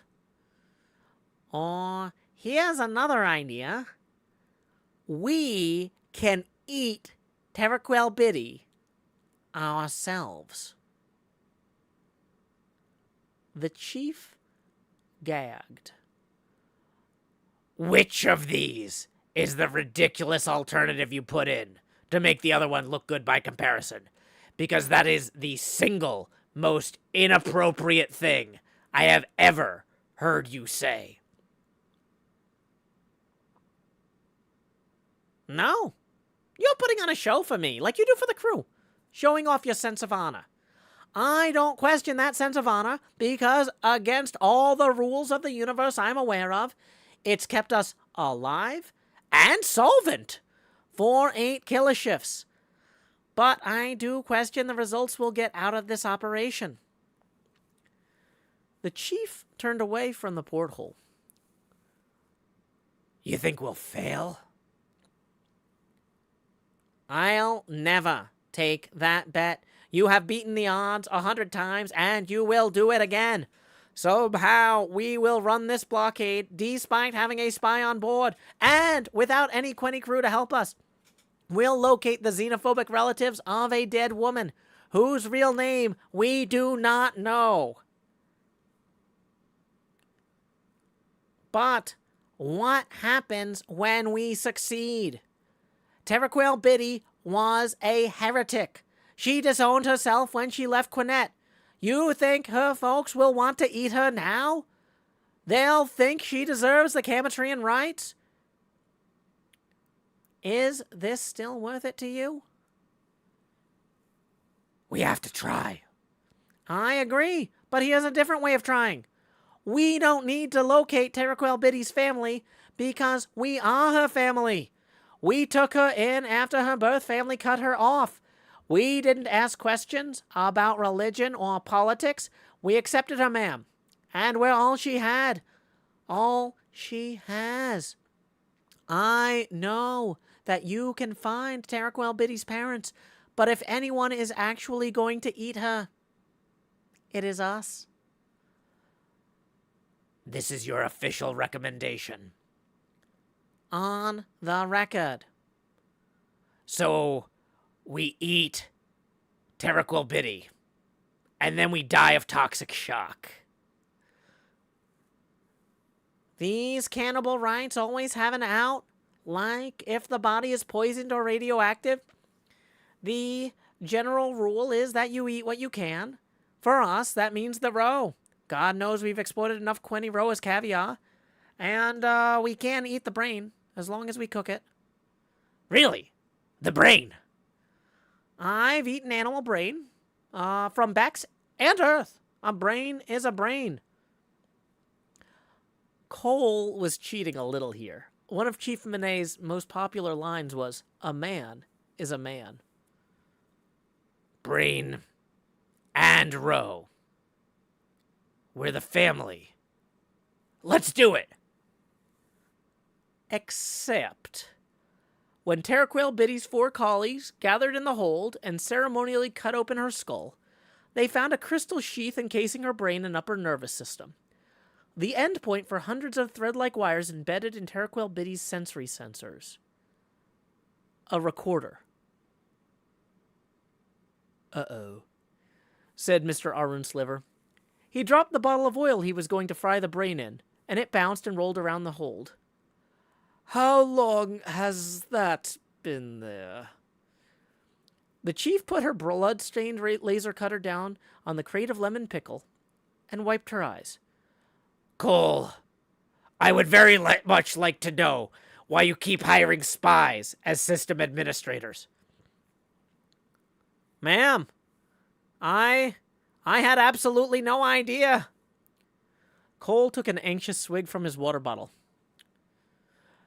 And now we know why a Camatrian would leave her home planet, said Mr. Arun Sliver. She's not a spy. Who was she spying on? Why would they give a spy this elaborate rig? This is for building VR environments. Why monitor everything she sees and tastes? It's a repressive theocracy, said Yip Guru. That's kind of their thing. There was a coughing sound. The kind of sound a human would make. Cole pivoted from Terraquil Biddy's corpse toward Mr. Arun Sliver. But he hadn't made the sound. He was pointing his microwave pistol at the other human in the hold. The other human.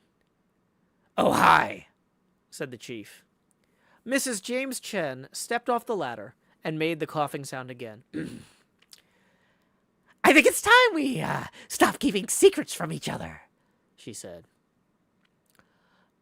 Good news was, this wasn't the betrayal. It was the recruitment term.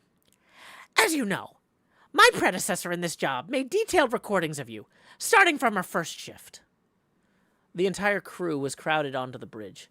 Terraquil Biddy compressed these recordings and streamed them back to Quinette using a second transmitter, which, as your system administrator, she was ideally positioned to conceal from you.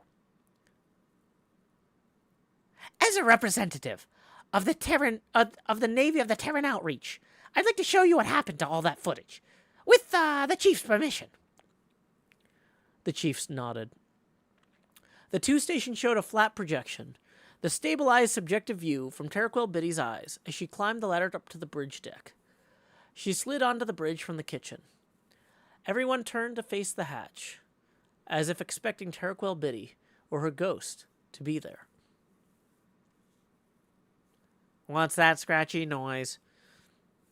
said Yip Guru. "Music," said the chief, her face taut and stern. "She had music running in her head the whole time." "It's incidental music."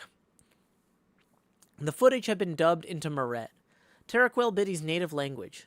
Mrs. James Chen provided subtitles in Trade Standard D. The chief. 10-minute. If you can take your mouth off that bottle long enough to program a course to the rendezvous point, there might be a little left for Admiral Glelly when he gets there. Cole. 10-minute. Screw Admiral Gillette, and screw your mother, and screw you. The chief notices Terraquil Biddy, or whatever she's called in this thing. The chief. "Hey, Squishy, how's the firing context on the forward weapons array?" Squishy, apparently. "Fixed it with a number 6 ratchet." What the hell? A firing context is software. You can't set it with a ratchet. The chief. "Then strap your butt down, we'll go to light speed." Mrs. James Chen paused the recording. Squishy is a Quenny insult. Kind of insult that starts fights." "We know," said Mr. Arun Sliver. "So what in the Santa Claus is this?" "A Quenny Broadcast 3 program," said the chief through tight lips. "Outreach Navy. A workplace comedy. As the name implies, the 5 of us were officers in the Outreach Navy. I carry the dubious distinction of kookiest captain in the fleet." Huh. We're military? Gosh. "Hey, Chief, where's our nice red uniforms?" "Gentle beings, shut up," said the chief. "I'm declaring an outrage." She paused for effect. "This is an outrage. The Kamatrians have been using your pissant smuggling operation as cheap raw material for anti-outreach propaganda," said Mrs. James Chen. "to blunt the population's interest in off-world affairs, make us a laughingstock, keep the Quenny at risk of Fist of Joy domination. Terraquil Biddy was worth a lot to us, but we couldn't get to her, and now she's dead. I'm here if you want something good to come out of her death."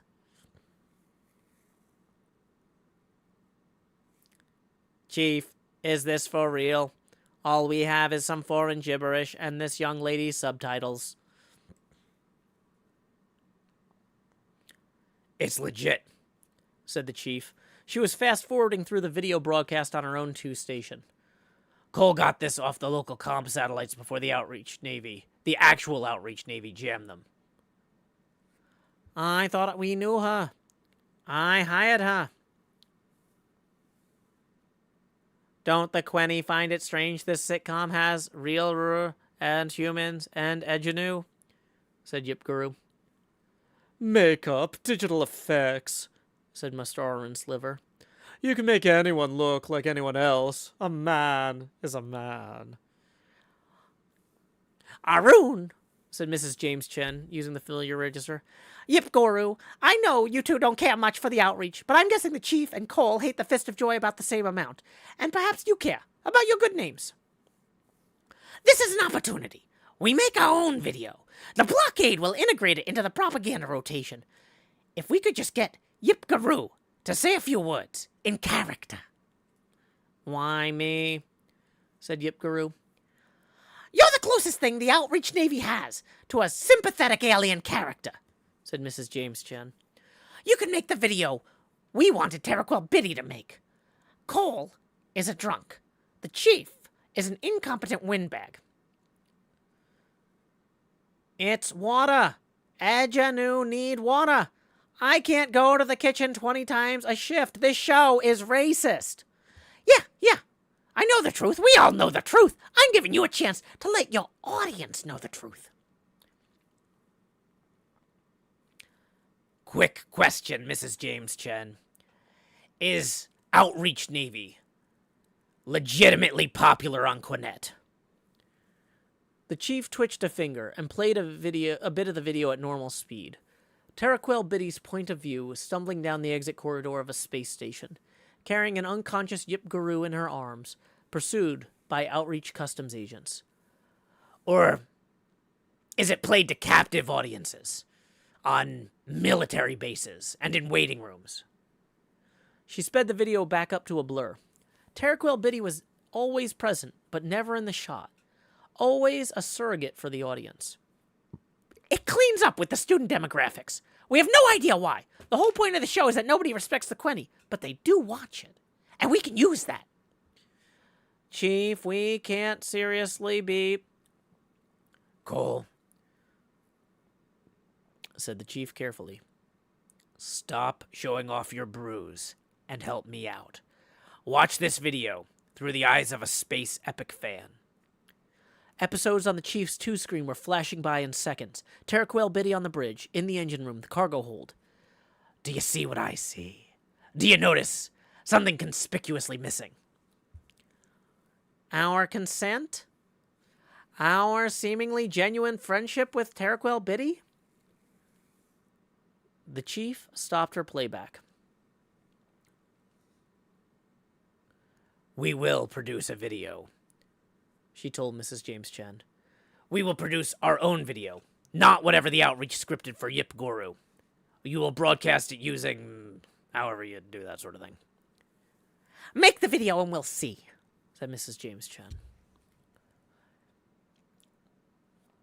Hi. This is the cargo ship Sour Candy, and I am her chief. It is a real civilian spaceship, not a broadcast set. And I'm an alien, not a Quenny in makeup. This is my private office. The chief was wearing a shiny purple dress. It had been fashionable once, but not within the chief's lifetime. Probably an heirloom, stored in a locker as a reminder of her previous life. Cole had never seen the chief wear anything but the gray jumpsuit and the black vinyl jacket. I apologize if the camera work is shakier than what you're used to, said the chief. She was speaking Moret, memorized phonetically. Our regular camera woman, Taraquel Biddy, passed away in an accident a few shifts ago. It was a senseless death, and among other things, I'm afraid it means the end of the series. I won't pretend we haven't had our differences with the broadcaster, and I'm sure you'll agree that Taraquel Biddy's character was the moral center of the show. She is irreplaceable. It doesn't make sense to go on without her. Mr. Arun Sliver was running the 3 camera, a heavy red pile of mil-spec designed for human hands and provided by Mrs. James Chen. Cole and Yip Guru flanked the chief. Cole kept his hands folded, like at a funeral. I want to show you something before we sign off. Something the broadcaster kept cutting out of the show. The chief waved Mr. Arun Sliver forward, toward the large porthole above her desk. Mr. Arun Sliver maneuvered the camera into the recessed glass of the porthole. A stark green crescent filled the viewfinder. This is the establishing shot. It sets the scene, tells you where we are in space. Right now, we're in orbit around a planet. It's your planet. This is Quinette. This is you. Problem with the focal length, said Mr. Arun Sliver. Switch to a 2-shot, said the chief in trade standard D. Not sure how. The chief reached into the recessed porthole and blocked one of the camera lenses with 3 thick fingers. On the viewfinder, Quinette became a thin green blur and slowly came back into focus. Sour Candy is an old ship. It's ugly. It's falling apart. There's a lot of space for cargo and not much for people. But when it gets too much to bear, we can just look out a porthole. And we're surrounded by this stark, majestic beauty. We all look out to the porthole to recharge. Taraquel Biddy looked out all the time, but the broadcaster cut it out. I think you should ask yourself why your government systematically cut the most striking footage produced for this show. Listen. In this line of work, there are 4 kinds of cargo. There's goods to be delivered, junk to be disposed of, information to be transmitted. And there's the cargo you don't need to deliver, because it's addressed to you. The experience of being out here in the middle of all this beauty. And that's the most valuable cargo of all. People of Quinette, you deserve to see everything Terraquil Biddy saw. You deserve to see your own beautiful planet from above. You deserve to come out here, share your work and your culture with the rest of the universe. And then, come back home. Think about this. Mrs. James Chen, the outreach spy, stepped out of the shadows and slowly, repeatedly clapped her hands together. Nice speech, she said. Mrs. James Chen, you're fired. Take this video back to your handlers. With pleasure. The spy delivered a crisp outreach-style salute. It's been an honor serving with you. You think I'm crazy, the chief told Cole after Mrs. James Chen had left and the others had gone below. She parodied the salute. What the hell was that, military idiot? The 4th kind of cargo is baggage. Sorry? It's not valuable. It doesn't come addressed to you. It's the stuff you can't get rid of. It's whatever you're running away from, so that you end up living in a metal death trap, smuggling benzene to the planets where they get high on benzene. The chief made a pensive face. Yeah, well, I think Sour Candy has given the Quenny enough depressing news for one shift. Let's end the show on a positive note. Light spiked through the porthole above the chief's desk. The ship's radiation alert went off. The blockade was heating up. Time to leave, said Cole, and he pulled the drapes. Set out the war in a forest. Oh, no, but now they're distracted, said the chief. She rubbed her stubby hands together. Now we can rub the blockade. We'll drop off the body, find some road donors to cover our expenses. We're back to... Okay, sure. Why the hell not? What's the worst that can happen? Let's go! The chief punched Cole in the arm again. Cole, you are a lousy exo. But I seem to remember you used to be a pretty good sysadmin. Down on Quinette, near a beach, there's a big house, bought with government money. An old couple lives there, retired. They do some gardening, watch a lot of broadcast video. Once in a while, government priest comes down from the city and spends an afternoon. There are bedrooms for the kids and their families when they come to visit, and a little room set aside for Terraquil Biddy, the kid who left home and never came back. Terraquil Biddy just came back. She landed with a shockwave that uprooted the garden and scared her mother half to death. She came back in a box with her skull cut open, but that's more than the government priest said would ever come back. It's her. It really is her. She didn't want to come back. She hated it here. But here she is. And that was The 4 Kinds of Cargo by Leonard Richardson. He is, in my opinion, it's one of those things where when somebody writes something that speaks very well to you, it's hard to tell how objectively good it is.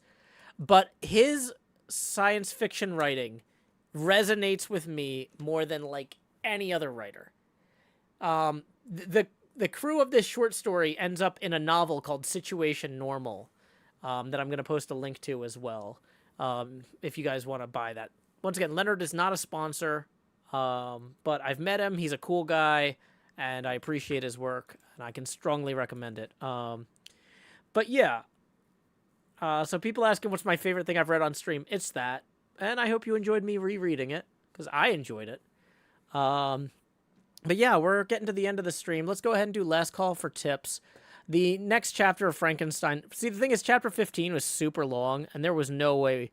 16 is also pretty long. There was no way we were going to fit that. So that was actually a great question that got us through the remaining time of the stream.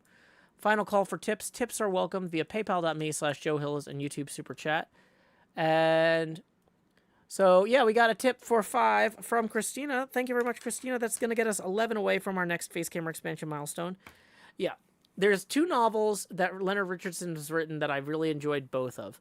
One of them is Situation Normal, which is set in the same setting with the same crew that we just read about, which is about them trying to... that basically, it's a war novel about a bunch of people trying to sit out the war and failing. There's a bunch of stuff going on, and nobody... like, basically, these 2 galactic powers are going at it, and the main characters are just, like, trying to nope out, but they keep getting dragged in. And, so, yeah, it's a pretty interesting story, very funny. The other book that Leonard wrote that I can strongly recommend is Constellation Games, which is a more grounded on Earth story. Constellation Games takes place in, like, basically our modern era, with the premise that, like, what if a bunch of hippie aliens showed up and wanted to share with us and help us become a post-scarcity society, and we didn't really know how to deal with them, right? Like, the aliens are, like, it's an alien invasion story where the aliens are legitimately trying to be helpful, but they don't understand us very well, and we don't understand them. And the main character in Constellation Games is a video game reviewer who is basically requests from the aliens access to their video games from their historical eras that were shortly before they made contact, right? So, like, all of these aliens made first contact at about the same point in their history as we did. Like, their equivalent of, like, the 1980s through 2020s, somewhere in that window. So he's like, let me see all the video games that all of your cultures made in that era, so I can try to communicate to my people what's important to your people culturally. And it's weird. It's really weird, but it's really interesting. So anyway, strongly recommend Constellation Games and Situation Normal. Not a sponsor. I am not getting paid to endorse these. These are legitimately, like I said, I don't do a good job at ranking things, but if somebody were like, what are your, like, absolute favorite books? What books resonate with you in a way that most don't? I know that anything that resonates with me this strongly might not resonate with other people, but y'all tend to have similar styles of, like, sense of humor to me. So I think the folks who watch this show might appreciate it more than the general public. I can read these and go, I understand why The Martian outsold these. And I've really liked The Martian. I like The Martian. I like Andy Weir, but, like, these books are, like, a tier above them in my heart. But I also understand why they're not commercial successes in the way The Martian was. But I think they're brilliant. So, seriously, strongly recommend them both. Especially if you're looking for summer reading. They're fun stuff. Okay. I kind of stopped grinding in Minecraft at a certain point, but yeah, we still... 5 stacks. We kind of, honestly... we got enough material. This is fine. Okay, so let's go ahead and wrap up the stream here. We've given a few minutes for tips to roll in. Well, have I? 4 minutes. That's not enough. We need to give 5 or 6. Fallen Angel says, sorry to take your attention from the game. Not a problem. We do need to get these, we do need to head back. Let's use this final time as travel to set up tomorrow's the World Tour stream, day 2. We had a really fun World Tour stream today with Scar, Isuma, and Jevin. And we're going to have some other hermits tomorrow. Not sure exactly who, but we'll find out. Oh, man, I love this mod. Look at this. I immediately know which way to go. Oh, you guys can't see it, but...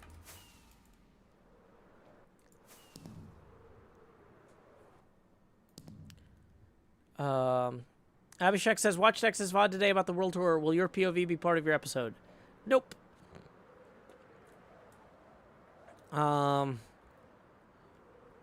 It just wasn't something. Basically, it just doesn't fit into the cadence of my upcoming episodes. If I had finished episode 75 in time, then maybe. But because I didn't, no. Basically, it's not going to be an episode. But, you know, Asuma already has the VOD where he shows everything I did. So, you know. Hey, Tetradrachum. My day has been pretty good. We had a really fun world tour. Day 1 earlier. Day 2 is tomorrow. So we're getting set up over here for me to be ready for that tomorrow at 2 p.m. U.S. Central Time. Y'all can always find my stream schedule at joehills.net/soon. Okay, tips are starting to roll in. Good, good, good. So I'm glad I waited. Other things I wanted to mention before we do anything else. Quinn Hills is my sister who does music for my show. Quinn Hills is doing live shows around the country. June 8th in Brooklyn, New York. June 11th in Philadelphia, Pennsylvania. June 15th in Atlanta, Georgia. June 17th in Knoxville, Tennessee. July 20th in Nashville, Tennessee. QuinnHills.net/shows is where you can find those. Let's go ahead and check that tipping feed. Thank you very much to Al for tipping too. That is going to get us now 9 away from the next face camera expansion milestone. Appreciate it, Al. Okay. I feel like we should go drop off this pale oak down there so we don't lose it on the world tour. But it's fine. We can do that at the beginning of the next stream. Oh, man. This is Voxy mod. It lets me see very long distance. Do I have a favorite dinosaur? I mean, when I was little, it was the baby. But now I could probably identify more with Fran. Okay. So let's pull up twitch.tv/following/live. And it looks like Fox City Pinball is streaming Silver Ball Social Target Match Play Pinball at Interium in Chicago. And they're playing Jaws right now. When you get over there, our raid message is howdy y'all, Joe Hills raid here. Okay, thank y'all so much again for joining us tonight. I'm going to do one final refresh on tips just to make sure we didn't miss anybody that needs to be thanked. And I will see y'all tomorrow. Okay, looks like we're all good. Until next time, y'all, this is Joe Hills.